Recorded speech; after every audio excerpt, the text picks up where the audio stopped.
రాధా గోపికి పెళ్ళైన తర్వాత సిటీలోనే ఒక ఇల్లు అద్దెకు తీసుకొని ఉంటారు. రాధ 4 గంటలకే లేచి స్నానం చేసి భగవంతునికి పూజ చేస్తుంది. కానీ తన భర్త అప్పుడే ఎందుకు లేచావు, కాసేపు పడుకోవచ్చు కదా అని అంటాడు. పడుకుంటే జంతువులకి మనకి తేడా ఏంటి అని అంటుంది. అంటే నన్ను జంతువు అని అంటున్నావా అని నవ్వుకుంటూ అంటాడు. పాపం మీకు తెలియదు కదా అని అంటుంది. జంతువులకి మనకి ఒకటే తేడా, మనకు ఆలోచించే బుద్ధిని ఇచ్చాడు భగవంతుడు. కాబట్టి మనం ఉన్నతంగా సత్యాన్ని తెలుసుకోవాలి, అది మానవుల కర్తవ్యం అని రాధ అంటుంది. భగవంతుడున్నాడని నువ్వెలా నమ్ముతున్నావు అని అడుగుతాడు.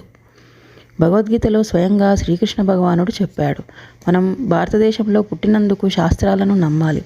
భగవంతుడు లేకుండా ఈ ప్రకృతి, సూర్యుడు, చంద్రుడు, గాలి, నీరు ఏ విధంగా వచ్చాయని అనుకుంటున్నారు అని అడుగుతుంది.